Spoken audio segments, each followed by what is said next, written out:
Hello and welcome to Wake and Bake News, and I'm your host, Shampoo VTA.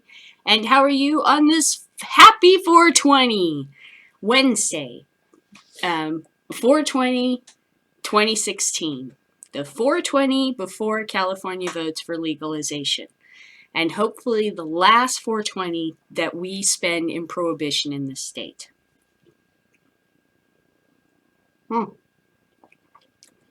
So I thought of a little song in the shower while I was getting ready that I'm going to sing for you. And this is based on an old Campfire Girls song, or, Girl Scout song, a camping kid song. Okay. And this is called Doing Dabs Through a Straw. Let's see. Me, me, me, me, me. Here we go. The cutest boy I ever saw was doing dabs through a straw. The cutest boy I ever saw was doing dabs through a straw. I asked him if he'd show me how to do the dabs through a straw. I asked him if he'd show me how to do the dabs through a straw. So cheek to cheek and jaw to jaw, we're doing dabs through a straw. Now cheek to cheek and jaw to jaw, we're doing dabs through a straw. Now 49 kids all call me Ma from doing dabs through a straw. Now 49 kids all call me Ma from doing dabs through a straw. You should vape. Okay, and I got one more version, and this is for all of our friends in the hip-hop persuasion. The kids at my high school taught me this. Does your chain hang low? Does it wobble to and fro? Can you tie it in a knot? Can you tie it in a bow? Can you throw it over your shoulder like a continental soldier? Does your chain hang low? One more time. Does your chain hang low? Does it wobble to and fro? Can you tie it in a knot? Can you tie it in a bow? Can you throw it over your shoulder like a continental soldier? Does your chain hang low? Okay, so the kids at my school taught me that. So now I'm going to show you, I'm going to do this as a short show because we're going to go, and I have some other things to do. We're having family gathering day, but I had a creamy this morning. Freddie Pritchard, I had a creamy. This is what I creamed with. This is the extra bottle of Hempseas. I emptied it. But I basically took some lotion and just added some hemp vegetable oil to it and made my own, well, not hemp, but marijuana leaves. I made and, like cooked it up in the vegetable oil to get all the stuff into the vegetable oil. Then I added the vegetable oil to regular lotion and put it in here, and you use it on your skin. And actually, it puts it on its skin. Toasted Gentleman made that joke. That was so funny. I think it was Toasted Gentleman. Anyway, so this morning I had a creamy all over me bodies. Here, you can try it too. Yeah, I think it makes your skin look a little bit more glowy.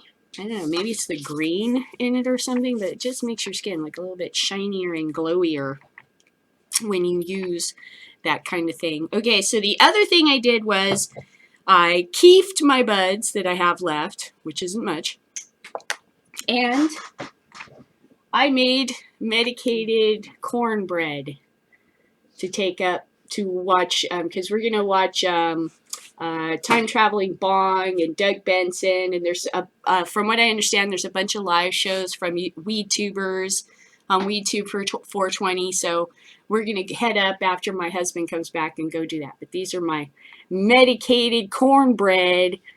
Medicated cornbread! And then I also made some, medicated butter with the keef. And so we'll have a little bit of that while we watch these shows and enjoy ourselves. So I will spark a tiny bowl with you, but I am sharing for family and friends. I'm sure you understand. Because it's like, after I processed everything, I was like, oh, it looks like a lot less now. It's like, wow. Okay, so the first story I'm going to get into, these are all going to be happy 420 stories. Okay, so the first one is, they're all funny too. They're funny as shit. The first one is a local originators of term 420 solve 45-year-old mystery San Francisco gate. And this is a video with the originators of the concept of 420. And before I go into that, I want to talk about my favorite 420 memory, and this is it. I walked around at my job at the elementary school that I worked at as a paraeducator with a hat that said Highway 420 for weeks on end before anyone in the 80s finally stopped me and said, what does that mean? And I went, oh, I think it's Hitler's birthday or something that happened on Columbine. I think it's a highway in Colorado. I'm not sure. And they went, is that marijuana related? And I'm like, oh, it may be that too. I'm not sure. It's just a hat I found at the thrift store I like to wear on the playground when I'm doing my recess duty. And they were like, maybe you shouldn't wear that anymore because it took them a long time to catch up to what that meant. So 420 in the old days was mwah. It was like making the sign of the fish if you were a Jesus fan, you know. You're over here in the sand drawing the fish. You like the fish? Yeah, me too. I like the... So we're over here like this, 420. So that the rubes around us don't know what we're talking about because otherwise they're going to start nailing us to crosses.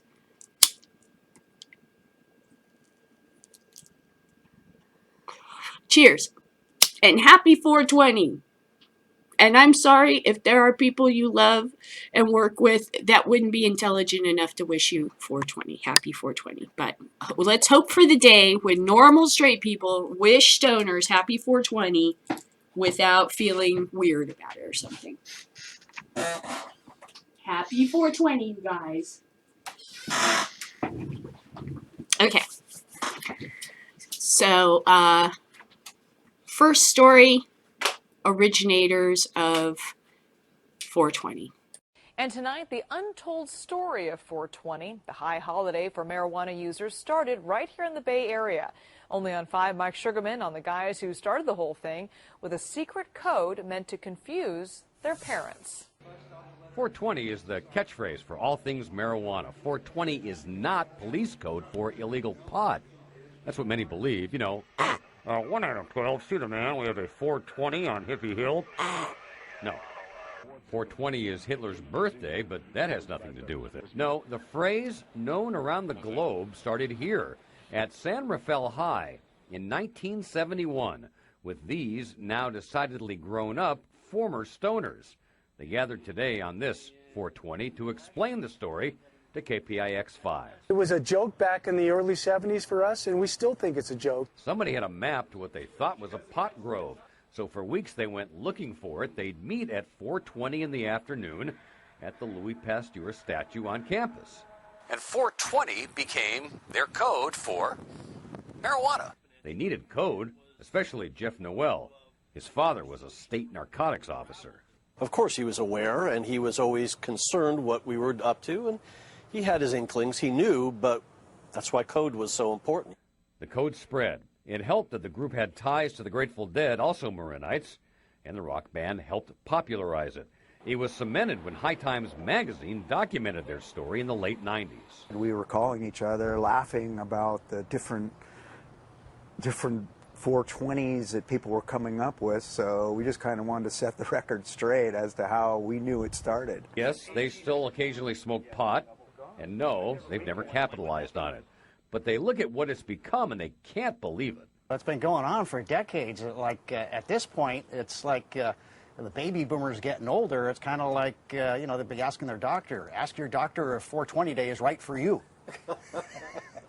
And it's almost impossible for them to comprehend that it all started with their unsuccessful treasure hunt 44 years ago. In San Rafael, Mike Sugarman, KPIX 5.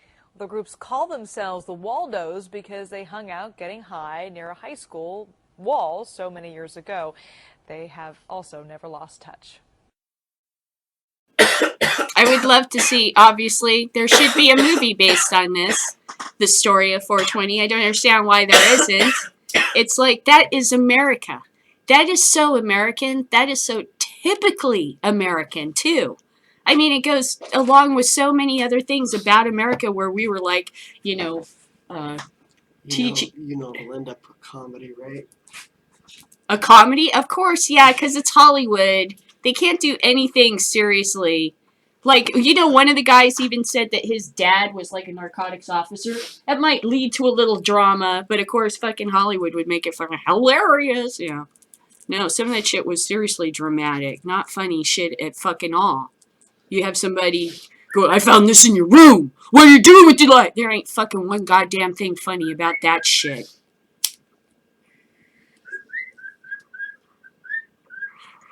But Dad, you drink! Nothing fucking funny about any of that. Oh, let me alone. I'm gonna watch football, read my pornography. Okay, second story is Happy 420 from Metro 84.0 M, Metro.com UK. What is 420 and how to roll a joint? So we just found out what 420 was from a wonderful other source, but I enjoyed their how to roll a joint video, so I thought I would share this with you.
I'm almost going to take a hit off camera. That's a waste. You should try to smoke on camera, and I tend to smoke off camera. It's like, no, because then you're burning up the weed, and, so try to smoke on camera.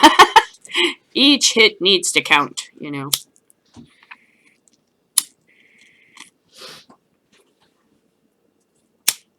You're in the circle, too!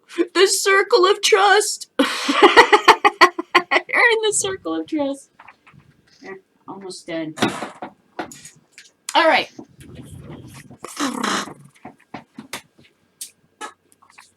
So let's see. Next story is funny as hell, and it's from Vice Australia. Vice Australia's 420 DIY Office Bong Challenge. And I laughed at this. My husband and I had a good time laughing at this. Vice Australia 420 DIY Office Bong Challenge, April 20th, 2016. This fine April morning, I sat down with my dear colleagues to discuss the stories we wanted to work on for the rest of the day. Everyone had good ideas. They were going to be articles about music, politics, and fashion. It felt like solid, ordinary stuff. But then a bolt of electricity shot through my brain. I felt my synapses fire in such a way, something brilliant crystallized in my mind. I don't want to sound arrogant, but I value honesty, so I'm going to come out and say it. I had come up with the perfect article. We were going to give our coworkers 10 minutes to make bongs with whatever supplies they could find in the office, and then we would ask them what they were doing with their lives. So we did. Happy 420, everyone. 10 minutes on the clock. 10 years until I'll be able to afford to get my phone screen fixed. A classic technique. Cocoa bong. But can you smoke out of it? The results.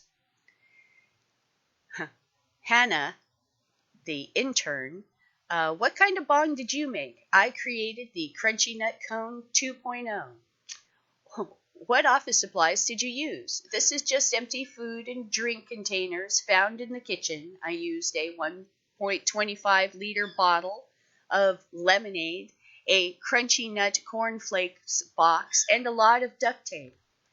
Are you proud of what you've created? Yes, I am. My parents have always prided themselves on being organized, so I made sure to do the same today. My bong comes complete with snacks, so you can immediately satisfy the munchies post-blaze.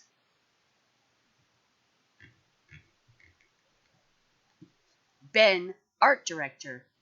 Ben, you've just got a knife. How do you smoke weed with that? Well, firstly, you just make sure it's not your own knife and heat it up on an oven that also you don't own. Then you put the weed on the hot knife. And then, well, you breathe it in through half a cut off Coke bottle and then pass out to the worst Mars Volta album. It's popular where I'm from, New Zealand. We call it dots or doing dots. How is this better than smoking a bong? I think it's probably just the most economical and fairest way to share weed because you can see exactly how much each person gets and nothing is wasted.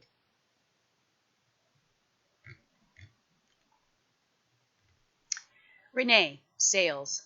Renee, do you actually know how to make bongs? No, I don't. This is the first time I've made a bong. Would you call this a success? I would say it's a pretty good bong, although it needs to be tried out to see if it works. That's the real test. I don't know if it would. I don't know if it would. What's the best way to smoke weed? Well, I don't really smoke weed, maybe a joint.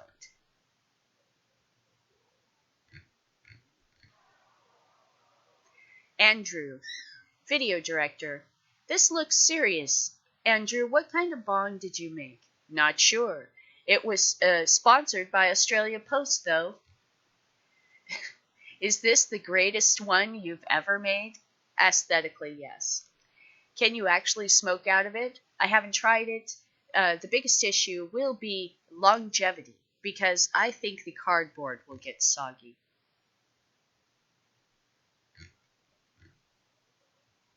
Madison, assistant editor. Madison, this is not a bong. Bongs are gross. I made a chillum. You literally just whittled the carrot. Yep, simple, elegant, and zero waste if you eat the carrot after you smoke it. Would your parents be proud of you today? Definitely. They are big fans of arts and crafts. Izzy, staff writer. Don't tell me that's a bottle of coconut water. Yeah, it is. It is dark. The stem is the cover of an old issue of Vice magazine. Can you actually smoke out of it? Yeah, I think you could pretty easily. Simon, sales. What kind of bong did you make, Simon? I call it the midnight snack. Did the hummus affect the taste? No, but the stale food kept inside the empty container had made me physically ill. Advice for the bong maker out there inspired by Vice Australia Bong Challenge: don't make bongs, kids. Be responsible and vape. Oh my god, that was funny. I love the bong challenge. That was great. And I liked how he said, don't try to make bongs, kids. Vape. And I'm all, wait a minute, those vaporizers are way more expensive than some rinky-dink bong you're gonna make. If the kid's making a bong, it's obviously because they can't afford a vaporizer. Those things are not cheap.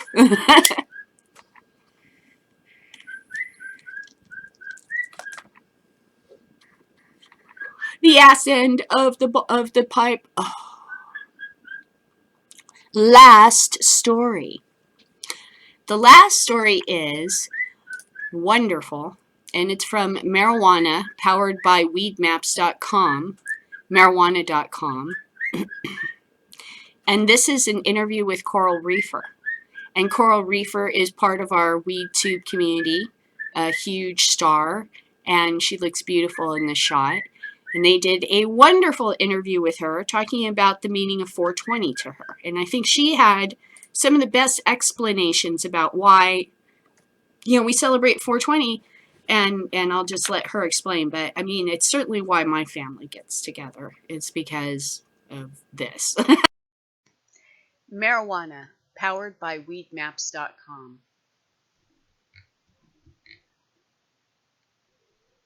Reefer Madness, a 420 interview with Coral Reefer. She looks so pretty. Such a pretty lady. Pretty young lady. All right. On this 420, marijuana.com dives into the reef to spend some time with one of today's most influential and wide-reaching cannabis cultural enthusiasts. She has taken the internet by storm, and by storm we mean I can't say this. Big like storm clouds, clouds of chronic. Why did you throw the science question at me? She's a California cannabis connoisseur who has tested and reviewed over 250 strains, and a cultural leader who uses her power to influence to educate her international audience on the behalf of this amazing flower. So, with our favorite holidays right around the corner, we bring you one of the only stony sensations, Coral Reefer. Marijuana.com. Let's start things off with the basic one. What does 420 mean to you, Coral Reefer? It's a day of pride for cannabis patients, enthusiasts, and people that support the plant. For decades, we've been keeping cannabis behind the curtain for 364 days of our lives, hiding it from bosses, schoolmates, parents, and loved ones. 420 is our day to say we love cannabis. We love how we feel when we consume cannabis. We love what cannabis does for our earth and our economy. And we surround ourselves with people who feel the same way on this day. You never know who you might see at 420 celebration, and it's a moment of shared joy to pass them the joint or bong, to grind up a fragrant nug, or to enjoy a moment of freedom. Do you have any 420 traditions? I used to smoke 4.20 grams of flower in personal joints or pipe packs, and then bring more cannabis to share with friends throughout the day. It'd be like a little challenge to smoke the 4.20 grams just to myself. I'd pick up the bud sometimes in the week before and roll the joints on the 19th.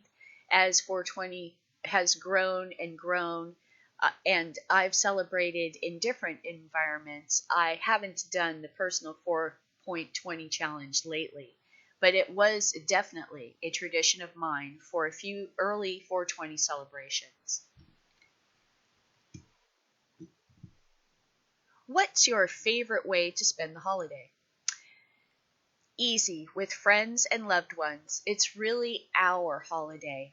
I've always found it important to request the day off from work and surround myself with people that love cannabis. I wear lots of green, maybe some purple, and pot leaves. What are your plans for this upcoming 420? I'll be getting super stony somewhere in California. I too will be getting super stony Coral Reefer somewhere deep in California, hidden away from the Romans.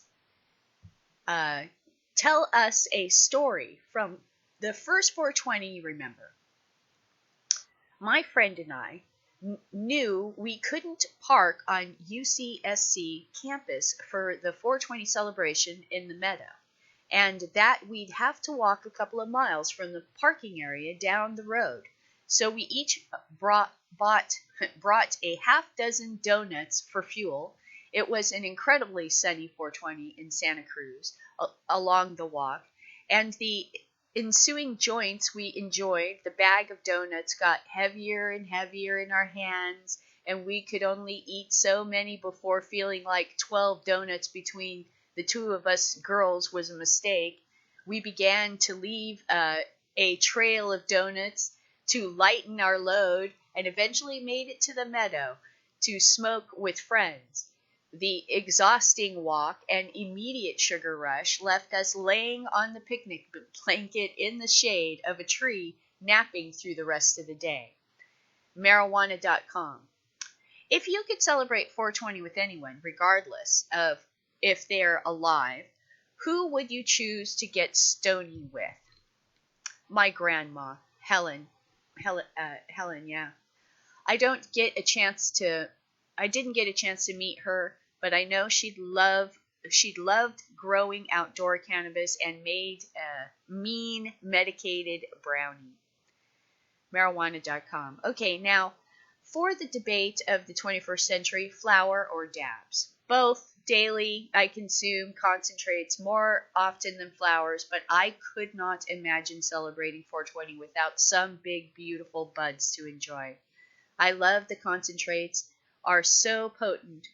I love that concentrates are so potent, and you don't have a recognizable smell. Flower is just irreplaceable to me. What's your favorite way to smoke? Bowls, blunts, or joints? I really like smoking like the locals do. At-home rigs and bongs. I dig the water bubbling, but when I'm on the road, I'll smoke weed however it might be handed to me. I love to see what's popular wherever I'm visiting. Where's your favorite place to smoke? It might be cheesy, but with friends and loved ones. I've had so many wonderful memories shared over cannabis, regardless of where we might be. Outdoor sessions and near the top of my list. But a windy day can dull that pretty quick. Marijuana.com. If you were a strain, which one would you be? You know, I've thought about this question a lot. I'm not sure I know quite yet, but I'd like to think I'd be pretty potent.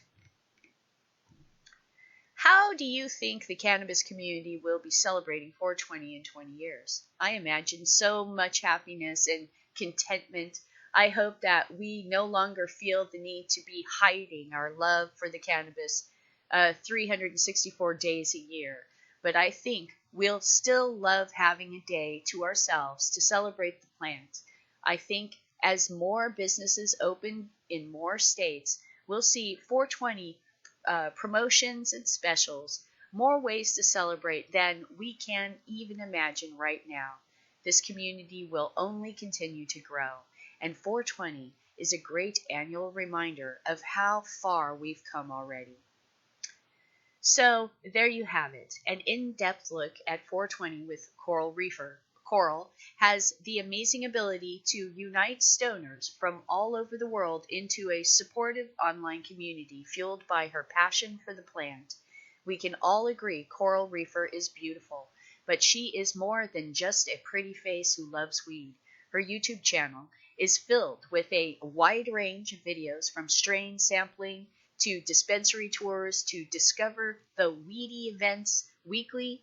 She hosts a series called Stony Sundays, which I love Stony Sundays, in which she interviews and smokes with prominent figures in the industry. Here she is seshing with Maya Isabeth, a co-founder of Omedibles, and Whoopi and Maya. Coral's pot passion also translates into education for the masses. Check out her new site, NewsNug, to stay up to date on medical marijuana legislature nationwide. Blah. To ask Coral your own 420 questions, follow her on Twitter, Instagram, and Facebook. Thank you, Coral Reefer, for taking the time to talk pot with marijuana.com. Coral celebrates 420 at Hippie Hill in 2012. So you see what I mean? And I'll load one more. It's like, why do we get together? Because we spend the rest of the year lying to everyone around us. And we have to live in a bubble and compartmentalize our lives. And this is the one time, kind of makes you want to cry when you think about it, where you can actually be honest with people around you. Because the world that we live in has not allowed us to be honest, because it would have been detrimental to our survival. So we became very good at lying and misrepresenting. I've even seen a hilarious, like some kind of meme I saw, I think on Tumblr, and it said, yes, I used to smoke marijuana. I still do, but I used to too. Oh, I'm sorry. I thought you were hearing me. No, I'm sorry. Oh, it's right. They're waiting for Curtis to come back so we can go and have fun. Loading a little bit of this keef. Look at that big, huge fucking thing of keef I got off of these buds. I was so happy last night. I took it out of the refrigerator, opened the little chamber at the bottom on my grinder, and went, California gold. All right. You get first hit this time. Please corner. All right. No.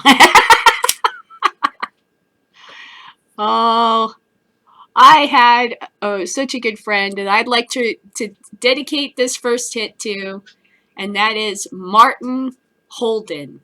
I loved Martin. He was my best friend for years. He passed away of alcohol, and he had diabetes and weight problems and stuff.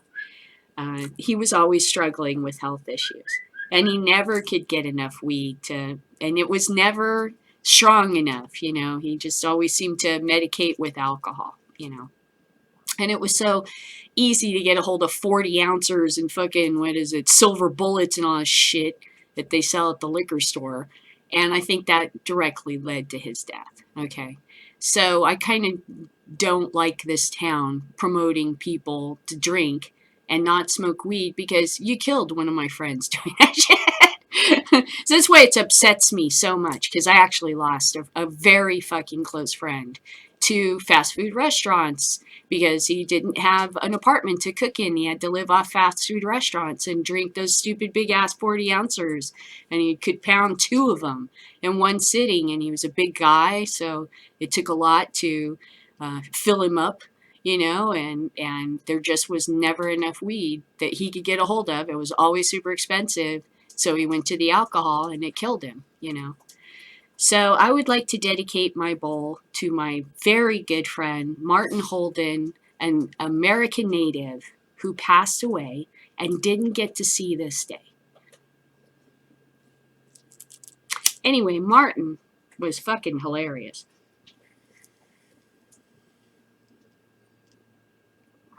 But when he hit your bong, he hit it hard. You always knew the pipe was gone when it got to him.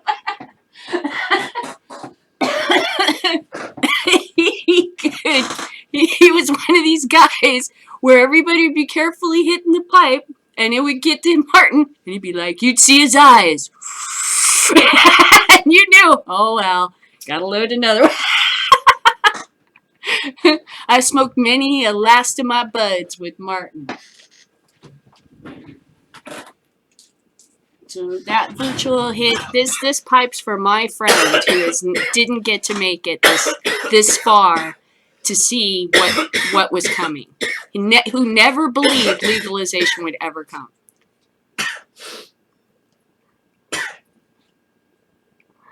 Can you imagine that? Dying and believing that the world was always going to be so dark when just after you died, you know, I mean, it's just like fucking tragic, really. And I'm sure it's like one of many stories like that. So that's to think about all of those at the end of my show that didn't make it this far, and that we need to remember them and celebrate for them, and have them join in our circles. Like, set a place for them. You know, think about the people that didn't make it this far. Timothy Leary, also. Not a friend of mine, but think about all that guy did for understanding, you know, that the drug laws were ridiculous. Oh, sorry. Thank you. That the drug laws were ridiculous, but never made it to this point, you know. Or even some of the drug warriors that certainly should have lived to be able to see the destruction that they created and have to live with it. But they escaped through their own demise. Nixon.